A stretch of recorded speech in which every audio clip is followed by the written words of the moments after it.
So now we want to look back and also look into the future of 10 years of research in mathematics, and also how mathematics changed over the last 10 years, how it might look in the future. And for this, we have three really outstanding mathematicians and true trailblazers in mathematics with us. Ingrid Daubechies, Karen Uhlenbeck, who will join from the Institute for Advanced Study in Princeton, and Maryna Viazovska. And I would like to welcome them and introduce them, to welcome them on the stage. So let me start by, so I go in alphabetical order. Let me start with Ingrid Daubechies. She's the James Duke Professor at Duke University, and she has received many, many prizes. I just want to mention the most recent one. She received the Wolf Prize in Mathematics this year, and most of you have seen her already on Sunday on the stage, because she was also the IMU president when the charters of the HLF were signed. So Ingrid, welcome to the stage.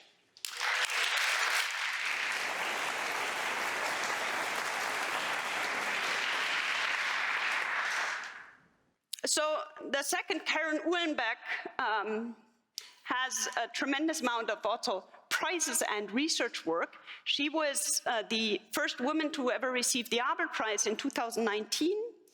For many years, she was the Sid W. Richardson Regents Chairholder at the University of Texas at Austin, and now she's a distinguished visiting professor at the Institute of Advanced Study in Princeton, and this is also where she is now, from where she is joining us, and I hope so now we have you also here with your picture on the stage.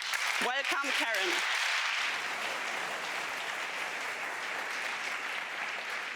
And so our third panelist is Maryna Viazovska.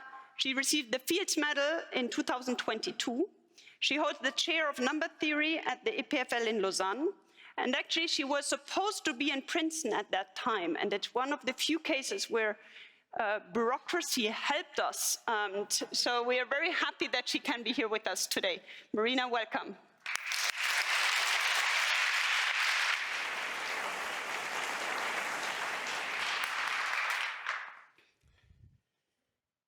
So I have a lot of things I want to discuss with you, so I want to get started right away. And I would like to start with the topic of mathematical research, and also your own research. So, of course, you're recognized for, outstanding research accomplishments in your field, but sometimes the work you're recognized for, it might not be the one you like the most. So one of the things I would like to know from you is, from your mathematical results over the years or problems, what is the one you enjoyed most, or what is the one you are most proud of? So Ingrid. Well, I always find that a very hard question, because the thing that it's like asking a mother what child she loves most. So I always am most preoccupied by the projects on which I'm working right then. I have enjoyed all the different directions in which I've worked, but I'm mostly thinking about what I'm doing now. And what is it? So I work on a couple of projects, developing image processing and image analysis tools to help art conservators. And they have very different questions than most people who do image processing. And I'm also working with biologists who want to find good ways of quantifying how much more these two bones look like each other of different species than either looks like that, but have a distance. We have many distances between surfaces, but they want it to be biologically relevant. Mm-hmm. So. Okay, wonderful. Karen, you are probably, the theorem everyone knows is Uhlenbeck compactness theorem. Is this what you consider your biggest achievement, or is it something else you think you are more proud of, or is it similar to Ingrid? Whatever you're thinking right now is the most exciting you have done in your career.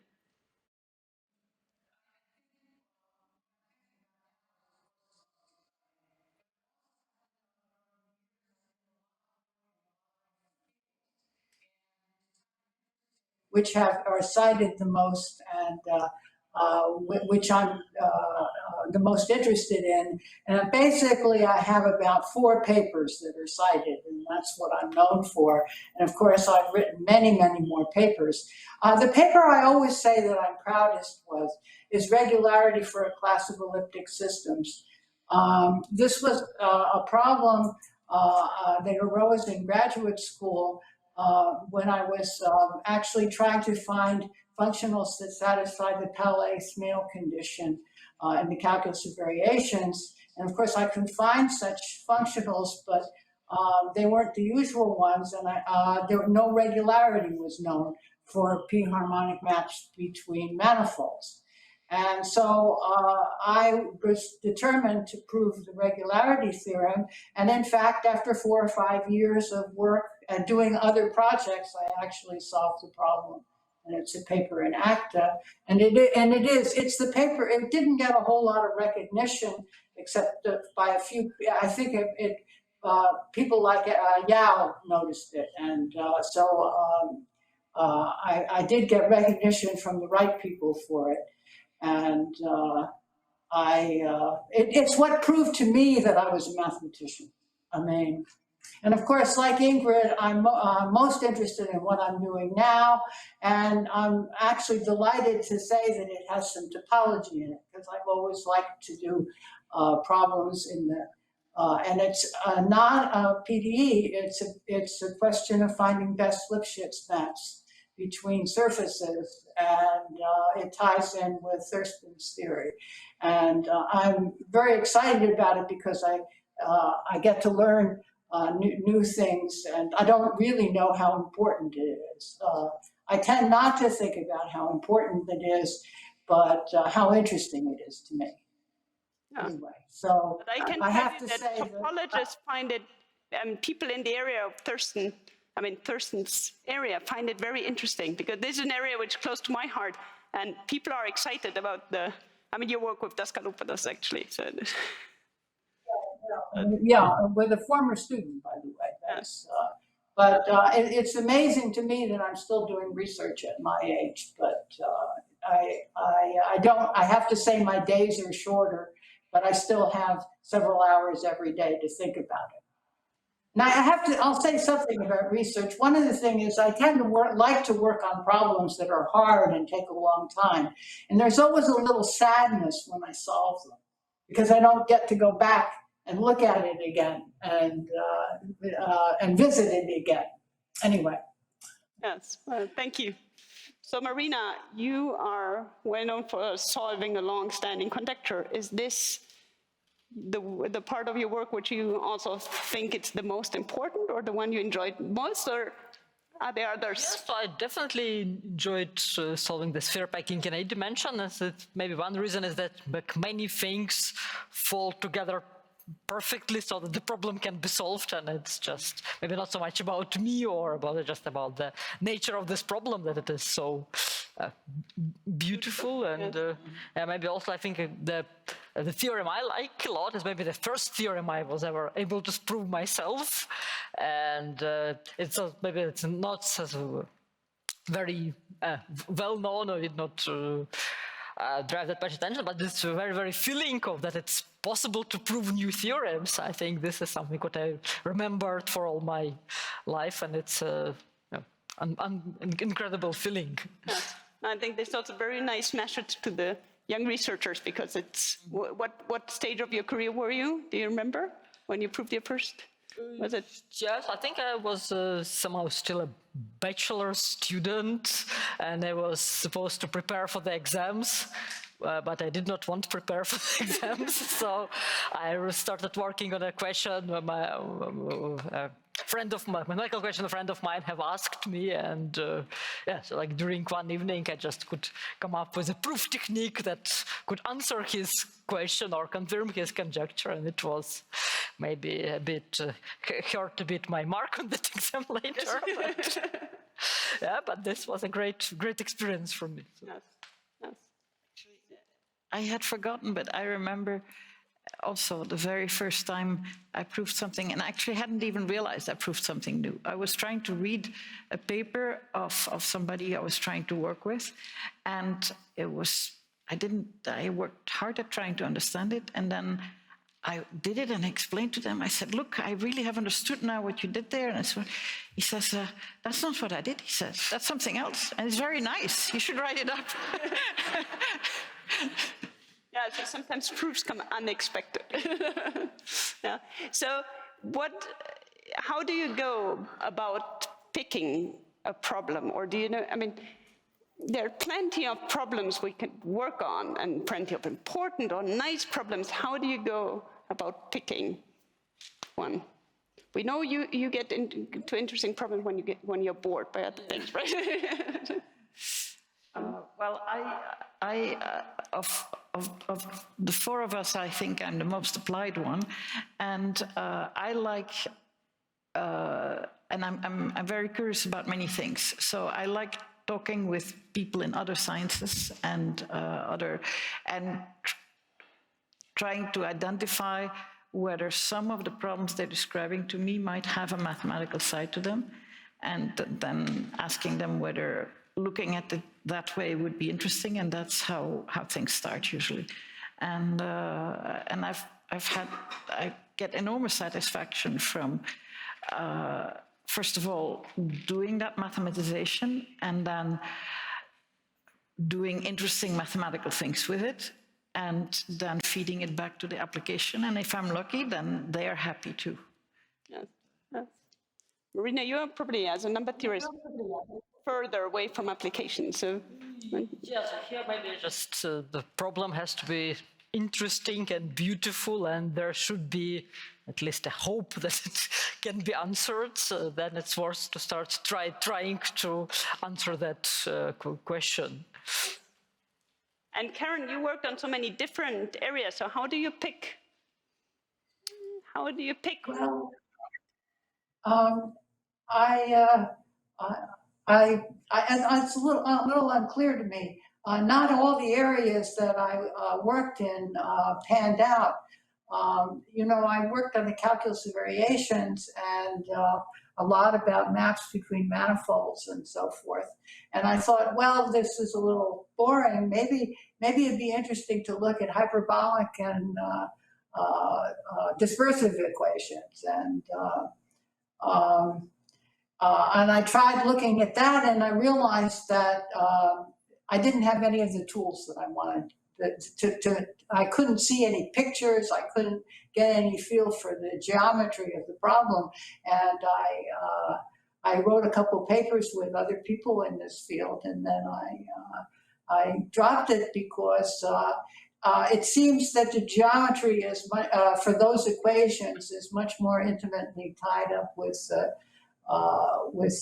cotangent space than the tangent space, and I think that recent work shows that that's true. So I have chosen poorly, and it's not clear to me. I just wander around, and when something catches my eye, I work on it. When I was young, I did most of my work by myself.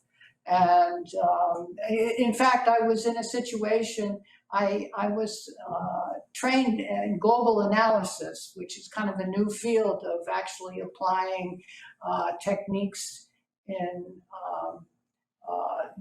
finite dimensional manifolds, extending them to infinite dimensional manifolds, and studying PDE on that way. And in the beginning, I actually found a bunch of problems in which I could apply my expertise, my training in this. I worked on geodesics on Lorentz manifold and eigenfunctions and so forth. And but basically, I listen to a lot of things and grab a problem out of thin air. And lots of times people come to me with problems. But I think getting the right problem that's the right fit for one's imagination is the important step. And I don't really know how to give advice about that. But you really have to have some sort of picture about what you're doing. And if everything goes flat and you're just calculating or something, it's not the right problem for you.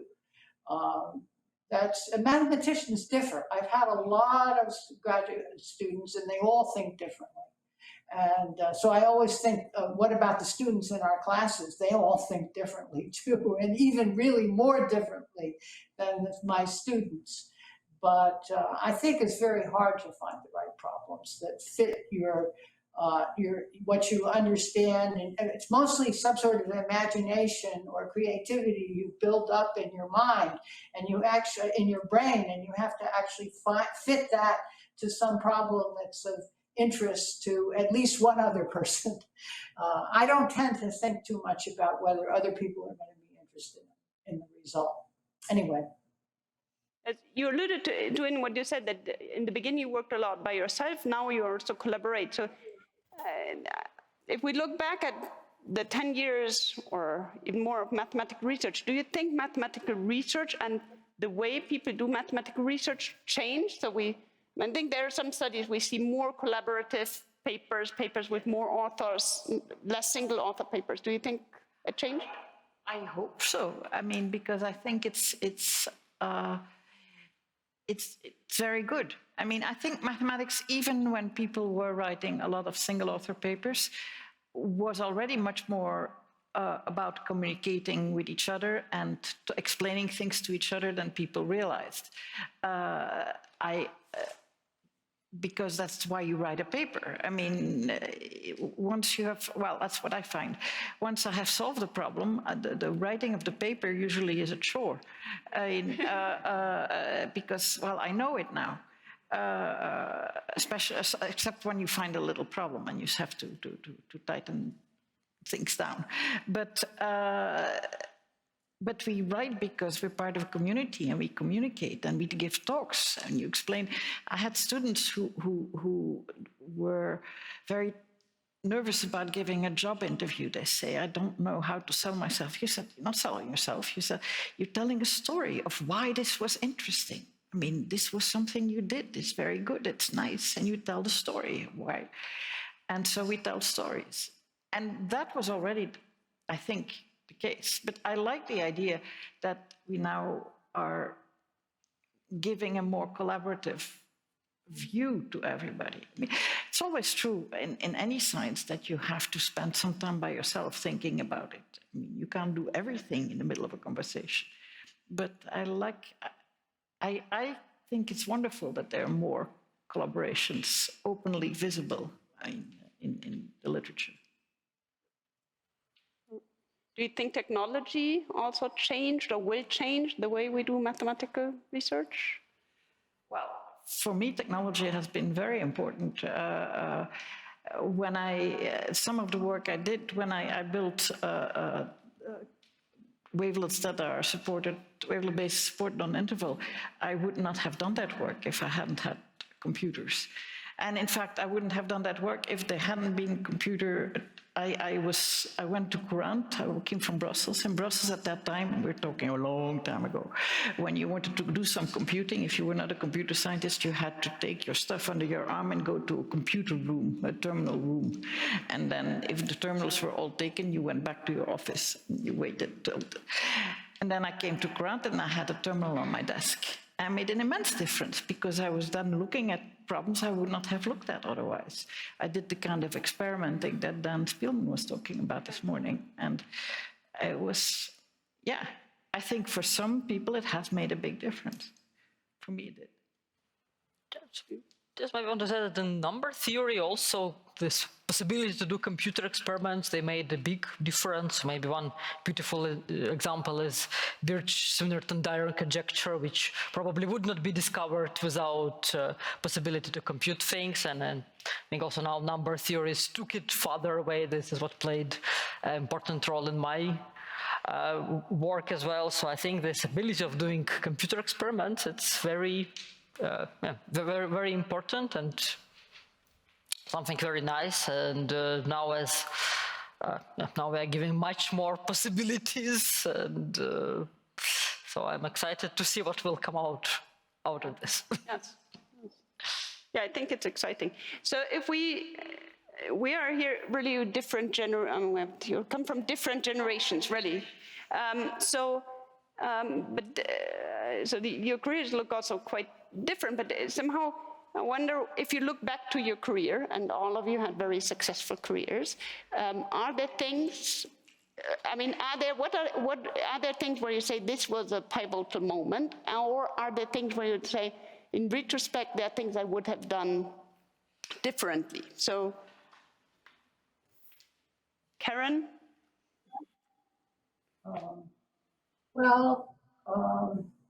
I'm not quite sure. I think one of the best things I did in my career was I went from the university. I had a position at the University of Chicago, and I took a position in Texas. This gave my career a completely different, presented me very differently. In that case, I was involved. I had quite a bit of money, which I could spend on recruiting and helping build the department. And I feel that that was actually one of the best things that I did in my career, and it was not something that is so usual. I think people sometimes have the feeling that they won't be as good a mathematician if they're at a lesser university, and I think that this is a mistaken impression of how one can influence mathematics. Yes, if I were to do anything differently, I would have advertised my students' work more. I kind of worked very closely with my students, and then I sort of, after they wrote their thesis, I kind of tossed them out and I always made suggestions of problems they might work on, but I didn't follow them up. And I just didn't advertise, like give talks about my students' work. And I certainly would do that again if I had to do something different in my career. But I was going to say, it's hard to say in the last 10 years how much technology has, how much the way we do mathematics has changed. I do think that I honestly think people write many too many papers. I think it's become easier to write a paper. In the old days, when you actually took it to a typist, you had these typists and so forth, you didn't write a paper unless you really had something to say. Nowadays, I think it's primarily the pressures of progressing in the math community. I think way too many papers are published, and it's hard to know and sort through which are the important ones and which ones you should read. And I think it ends up with people not reading papers outside their field at all, which has a negative effect on research. And to some extent, it does seem to me that the colloquium talks have gotten more specialized. That is, it's hard, I think the habit of giving talks that are accessible to a broad audience, in many places anyway, has disappeared to some extent. I definitely sometimes say I think mathematics is already a slow discipline compared to others, so computer science or physics. But I think as more senior researchers, we should really work to keep it slow so that people can publish perhaps less, but more fundamental results. I had a colleague who said that mathematicians at the start of their career should be given permission to publish 40 papers. and if you use it up on things that were not as important, well, you had used it up. I mean, that's a nice idea. So Ingrid, if you look back to your career, are there things where you say this was a pivotal moment, and are there things where you would say, in retrospect, I would do it differently? There's certain things I would do differently, but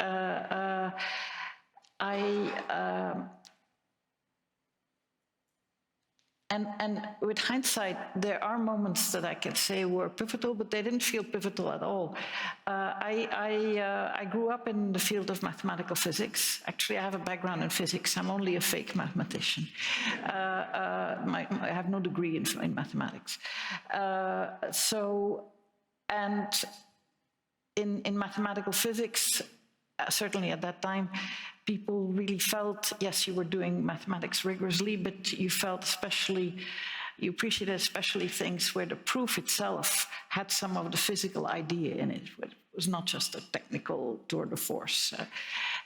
But I could see that some of the tools I was using were really useful and interesting for other disciplines than quantum mechanics or statistical physics, which were the fields that most mathematical physicists were working on then.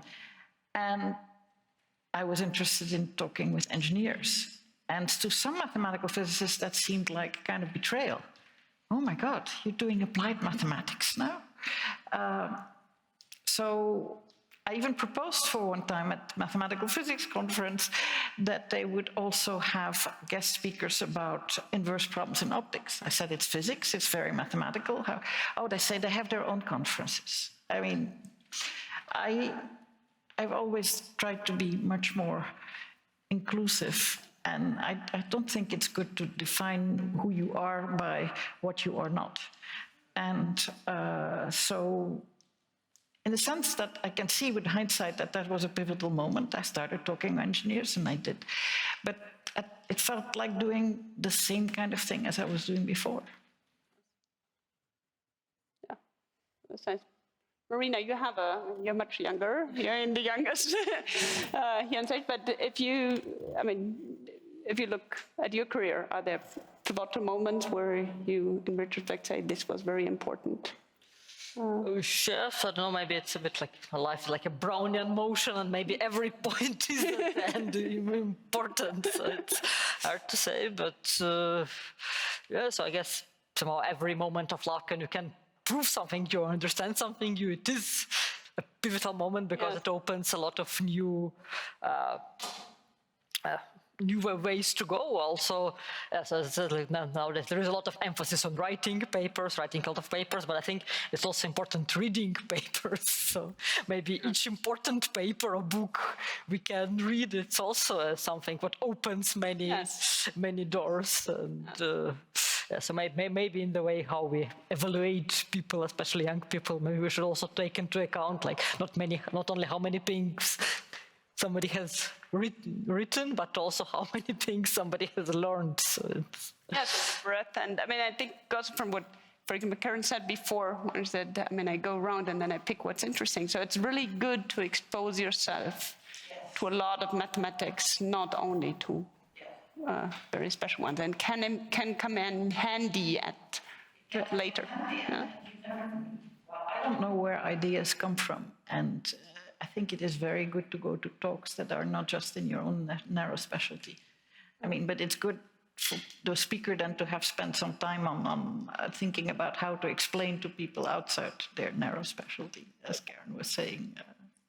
Yes, now I think this is very important, and I mean, it's nice to have also formats like for example, the International Congress of Mathematicians, where, I mean, people really talk to the, broad mathematical audience and put a lot of emphasis and work into explaining their work to everybody. So they should, but many do. I mean, so. We have a rather unusual situation here, that we have 4 women and no man on the panel, even 4 women. That's unusual at an HLF, usually. So I didn't want this to be a panel on women in mathematics, but I think we can also not completely avoid the topic, or should not completely avoid the topic.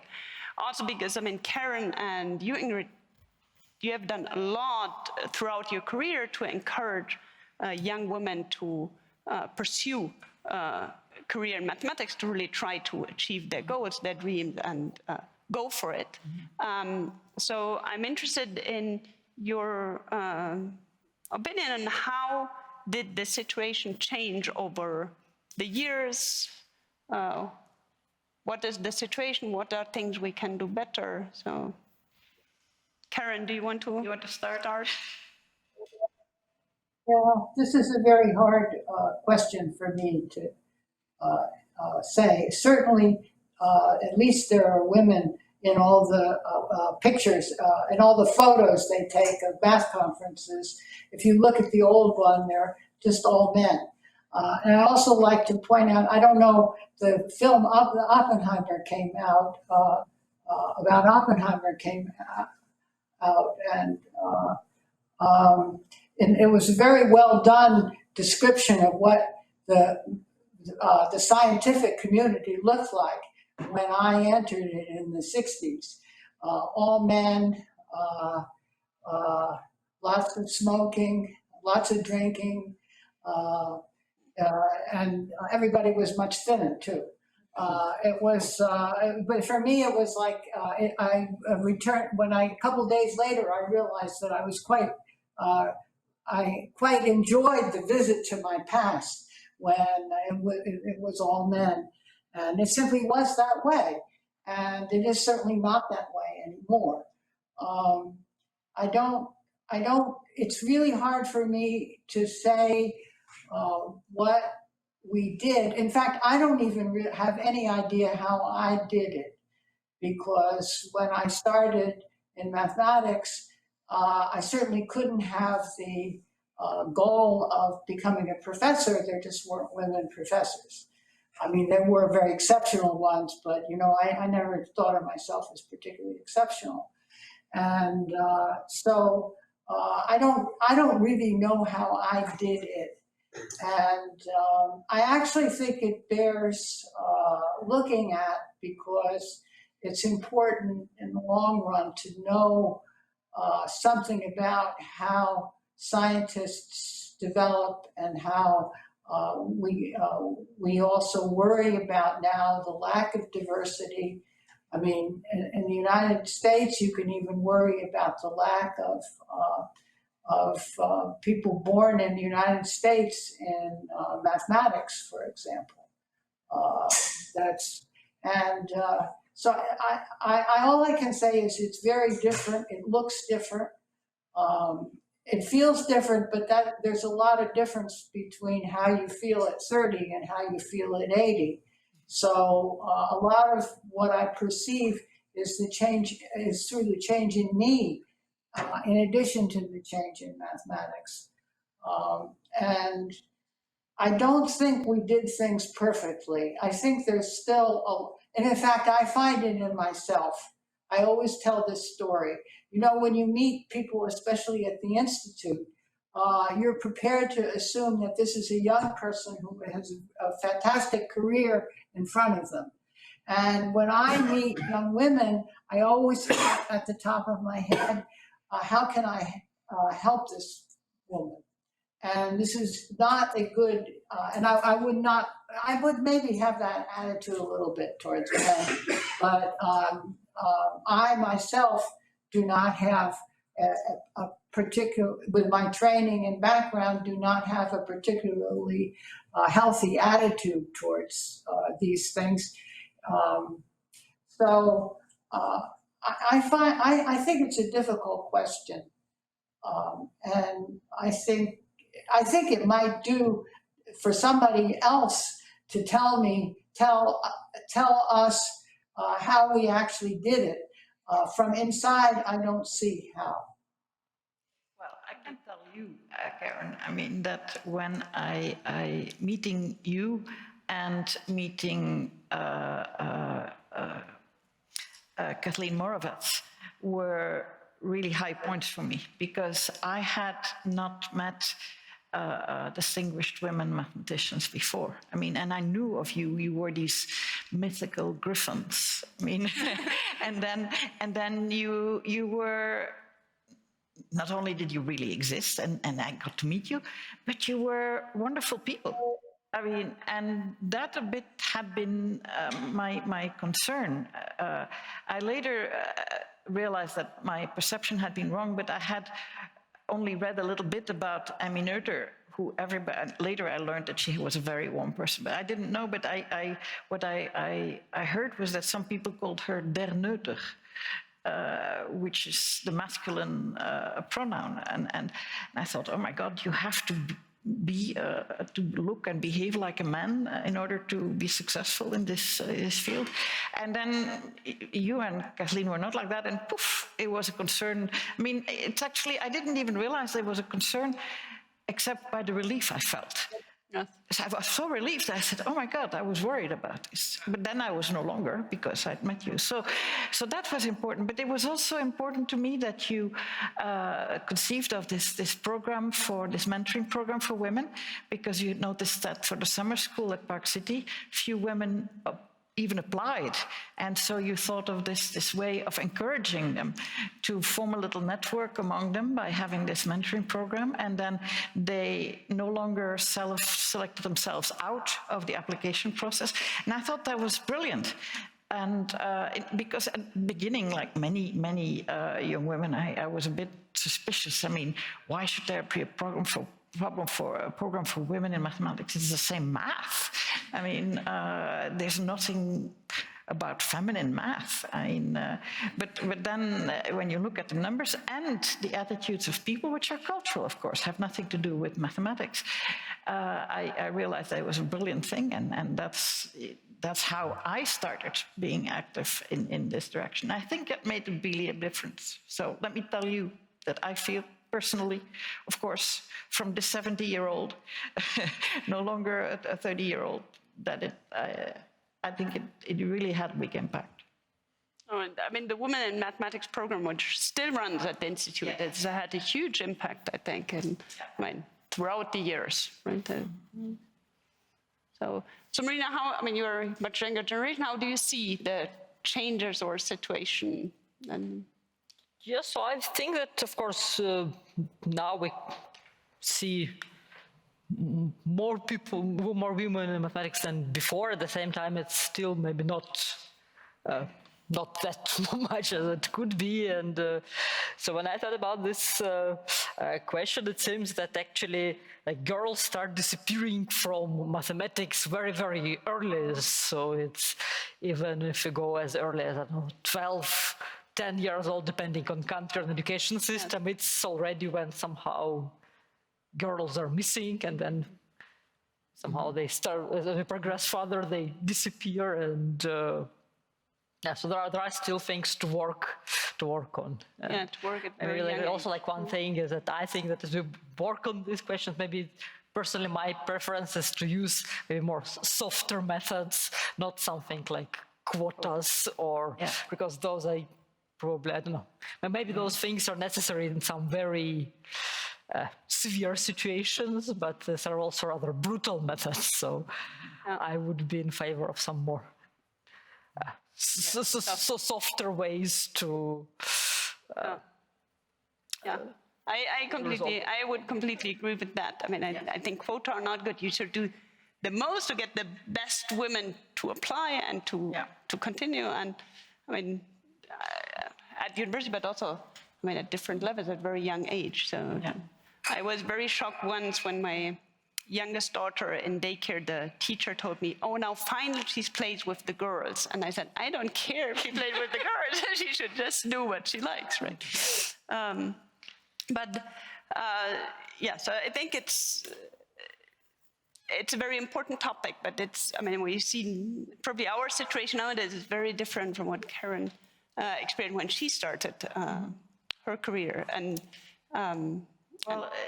even for me, it was already a bit different from Karen, because, I had Karen and Kathleen as examples, but I remember going to conference as a young nobody, and then the next time I went to conference, everybody knew me, because, I was one of 3 or 4 women who'd been at this conference that had hundreds of people. I mean, and so. No, sometimes it's an advantage. I felt as a graduate student also, was that one advantage is people recognize you more. True. Yeah. So I would like to take the opportunity to take a few questions from the audience, and also Karen, you have audience in Princeton as well. If there's someone wants to ask a question, we can take a question from there also. So let's start here. We have a microphone. Can you? Yep.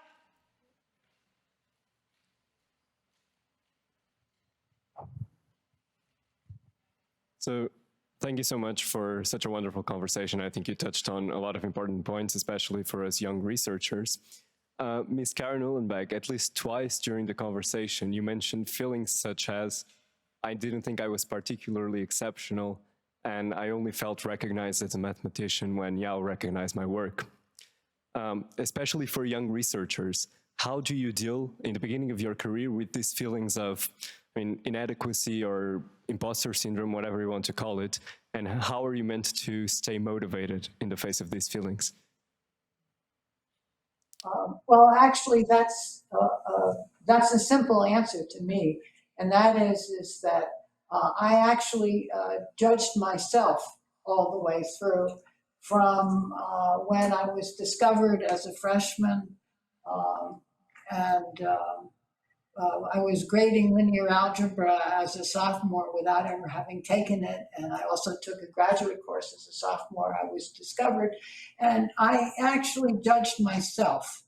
I was distrustful of outside recognition. But I could see, that I understood. I could read mathematics, I could understand it. I actually learned, my thesis problem was actually pretty much just development of a field, nothing spectacular, but I could do it. And then, I was a postdoc during the Vietnam War in Berkeley with chaos all around me, and I still managed to pick up ideas. And so my judgment of myself was actually what kept me going. I do have to say. And on the other hand, and I think I was encouraged by my advisor, and I was encouraged by, I think I wasn't, I was ignored to a great deal, but my advisor was certainly very encouraging. But he didn't understand my work so well. So when I met Yao, it was somebody who really understood the kind of PDE I was doing. And the fact I could just tell, he didn't have to say anything. It was just by the way of interaction and so forth that I recognized that he respected me and encouraged me, and this was important. But it's true.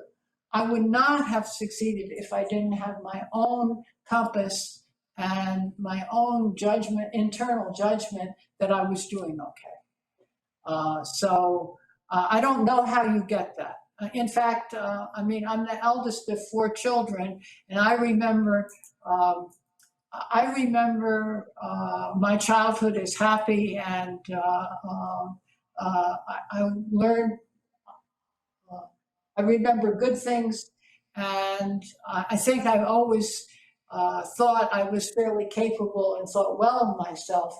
I don't know how you change this internal compass that needs recognition from outside, when the most important thing is recognition from inside. Thank you very much. Are there other questions here? I see one in the very back. Hi.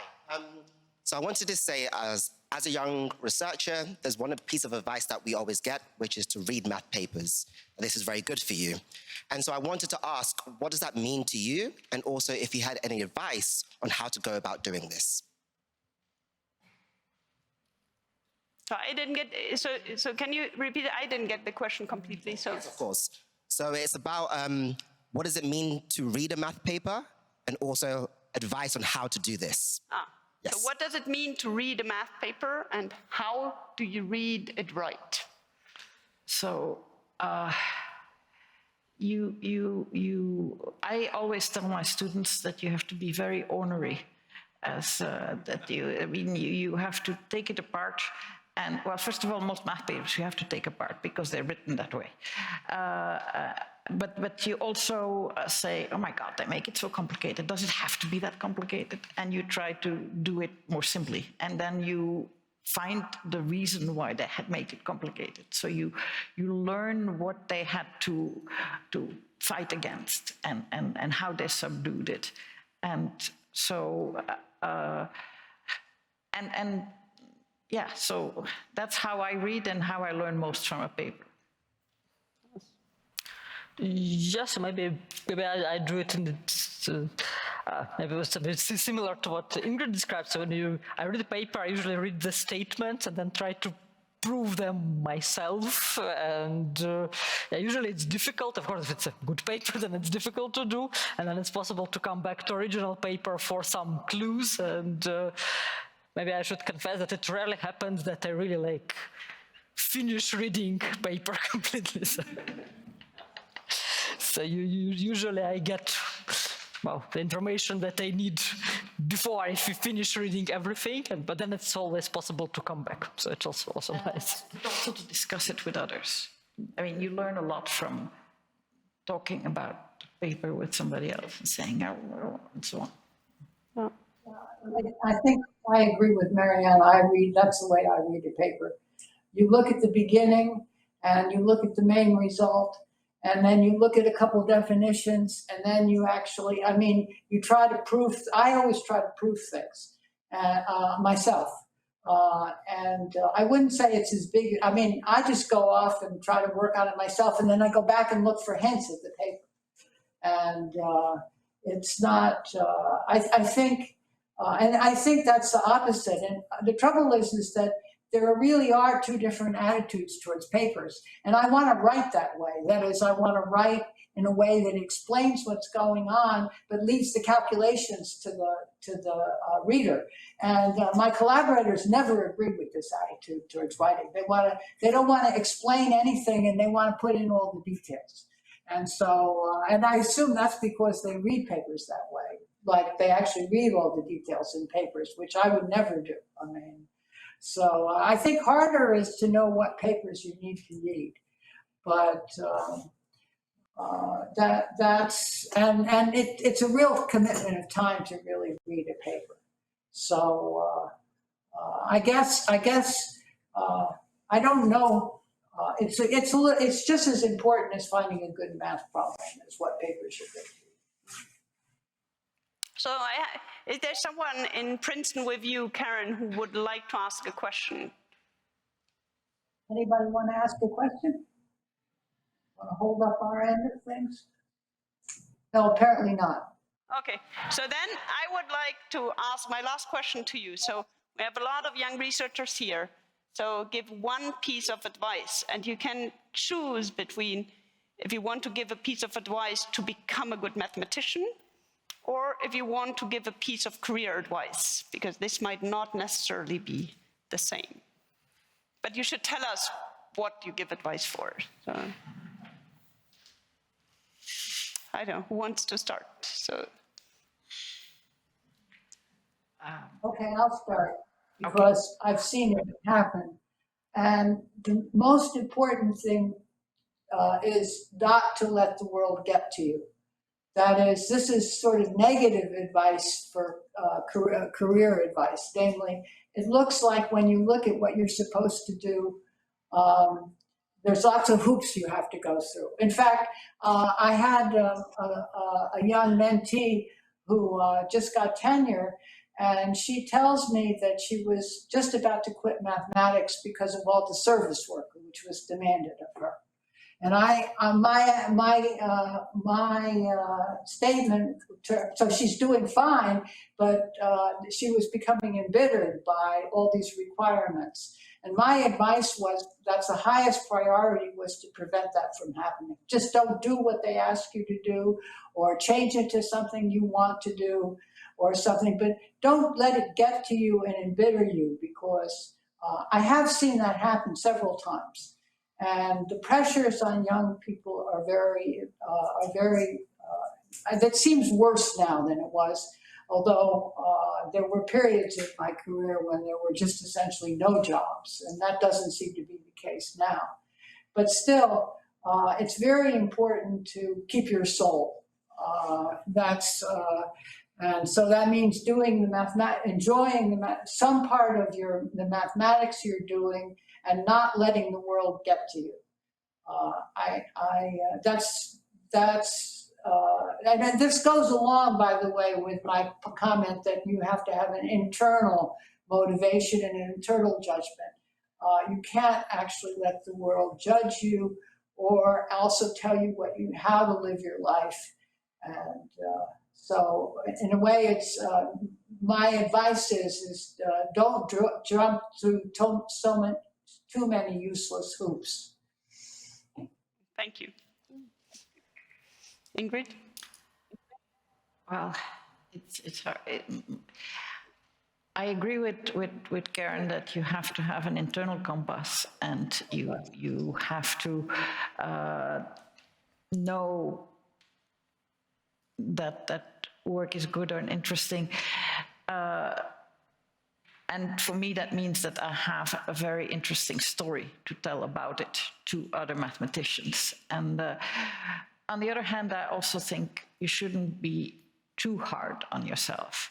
I mean, as a researcher, since I don't know where ideas come from, I never know whether I'm going to have another one. And you constantly, and Karen was talking about something where she chose to do a direction and she wasn't happy with what she did and she dropped it. Sometimes the problem you pick isn't solvable, or sometimes it takes way longer than and that's part of the job. And you have to keep trusting that, yes, you can do it. Yes, you will do good things. No, it was not your last paper. I've had to tell that to me a number of times, and after that to tell my students. I mean, finding them crying in the bathroom and saying, "Oh, come on, it's not true. You did beautiful things." I mean, so yes, be hard on yourself in judging quality, but don't be too hard on yourself in thinking you won't do it anymore. I mean, that's unfortunately part. When you have a good result, you should first enjoy it. And then you should check it. But then sometimes it wasn't true, but at least you've had a good moment before. And then when it's still true, then you feel so excited. I mean, well, it's a high. I have not experimented with many things that give highs, but you also should know it won't last long, because you then want to understand it better and better, and 3 weeks later you're getting yourself kicks because you didn't understand all this sooner. It was so obvious. I mean, so that's also part of the job. So enjoy the good moments. Enjoy the good moments, and they're wonderful, and just trust that they will come again. So Maryna, you have the last word. Yeah, maybe for young researchers, go to bed at a reasonable hour. So that's a good, very important for a researcher. So that's a good, very practical advice. So thank you very much. Thanks to all three of us.